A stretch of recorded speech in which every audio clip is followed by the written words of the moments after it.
ঈশ্বরপুরের প্রেম কথার প্রধান দুটি চরিত্র দেবু এবং বিবি। এই দুই সাধারণ মানুষই ভালোবেসেছিল একে অপরকে। সময়ের তাগিদে তাদের ভালোবাসার মাঝে প্রতিকূল হয়ে দাঁড়ায় তাদের ভিন্ন জীবন দর্শন ও জীবনবোধ। এই সাধারণ দুটি মানবীর ভালোবাসার ভবিষ্যতের কথা বলে এই কাহিনী। পত্রভারতী থেকে প্রকাশিত দেবজ্যোতি ভট্টাচার্যের লেখা ঈশ্বরপুরের প্রেম কথা।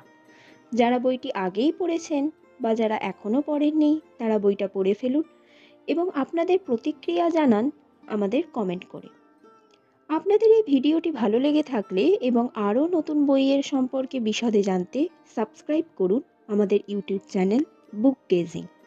শব্দের পাতায় দৃষ্টির বিশ্রাম।